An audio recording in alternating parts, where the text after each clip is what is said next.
Advanced courses తో పాటు first year నుండే campus recruitment training leading companies లో 13,000 plus placements with 13.5 lakhs highest package. అమ్మతనానికే మాయని మచ్చ తెచ్చింది ఓ సవతి తల్లి. ఆస్తి కోసం దారుణానికి తెగించింది.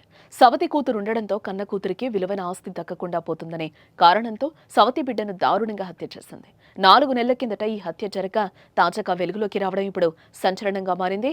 మేడ్చల్ జిల్లా బోడుపల్ శ్రీ లక్ష్మీనగర్ కు చెందిన పీనా నాయక్ ఉస్మానియా విశ్వవిద్యాలయంలో పనిచేస్తున్నాడు. మొదటి భార్యతో విభేదాలు కారణంగా విడిపోయాడు. వారికి కుమారుడు కుమార్తె ఉన్నారు. అయితే కుమారుడు తల్లి వద్ద, కుమార్తె మహేశ్వరి తండ్రి వద్ద ఉండేలా ఒప్పందం కుదుర్చుకున్నారు. 2009లో పీనా నాయక్ రెండో వివాహంగా లలితను పెళ్లాడాడు. వారికి ఒక కుమార్తె ఉండగా 10వ తరగతి చదువుతోంది.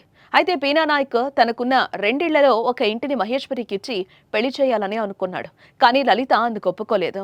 ఈ క్రమంలో గొడవలు జరగగా సూర్యాపేట జిల్లా కొమల్ గ్రామానికి చెందిన సిఆర్పీఎఫ్ జవానుగా పనిచేస్తున్న తన మరిది బానోత్ రవి గత ఏడాది డిసెంబర్ 7న పీనా నాయక్ బయటకు వెళ్లిన సమయంలో రవి యాదాద్రి జిల్లా బీబీనగర్లో గ్యాస్ ఏజెన్సీ కంప్యూటర్ ఆపరేటర్గా పనిచేస్తున్న వీరన్నలు ఇంటికొచ్చి మహేశ్వరిని హత్య చేశారు. అనంతరం గోనెసంచిలో మృతదేహాన్ని కట్టి నల్గొండ జిల్లా శాలిగౌరారం మండలం వంగమర్తి వద్ద మూసీ నదిలో పాతిపెట్టేశారు.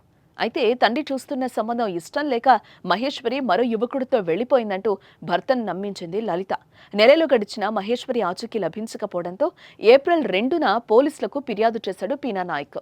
సవతి తల్లిపై అనుమానంతో పోలీసులు విచారించగా అసలు విషయం వెలుగులోకి వచ్చింది. నిందితులు లలిత, రవి, వీరన్నలను అరెస్టు చేసి రిమాండ్కు తరలించారు పోలీసులు. వారు పాతిపెట్టిన చోట మృతదేహాన్ని వెలికి తీసి పోస్టుమార్టం నిర్వహించారు. 4 నెలల తర్వాత ఈ మిస్టరీ వీడడంతో అంతా అవాక్కయ్యారు. ఆస్తి కోసం తల్లి చేసిన ఘోరం చూసి ముక్కున వేలేసుకుంటున్నారు.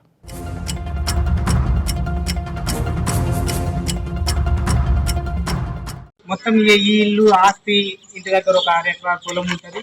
ఇవన్నీ ఆమెకే కావాలని చెప్పేసి పక్కాగా వాళ్ళ మామ కొడుకు, ఆయన పేరు రవి, ఆయన మిలిటరీలో ఒక కానిస్టేబుల్ గా పనిచేస్తాడు జమ్మూ కాశ్మీర్ లో. ఆయన మొత్తం ఎట్లా అంటే అమ్మాయిని ఏం చేసిందంటే ఇప్పుడు మనం చూసిన దాని ప్రకారం మొత్తం చున్నీతోని ఇటో సైడు అటో సైడు దిగేసి చంపేసింది. ఎంత దారుణంగా అంటే మామూలుగా మాకు గత 8 రోజుల నుంచి వెళ్ళి నిద్ర లేదు, ఏం లేదు.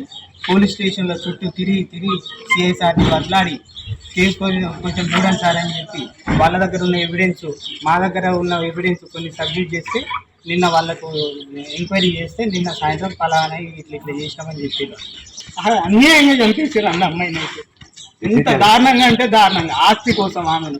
ఇందులో వాళ్ళందరూ ఉన్నారు, తప్పకుండా వాళ్ళకి శిక్ష పడాలి. చట్ట ప్రకారంగా వెళ్తాం, మేము అట్లేమి కాదు, చట్ట ప్రకారంగా వాళ్ళు కంపల్సరీ శిక్ష పడేటట్టే చేస్తాం.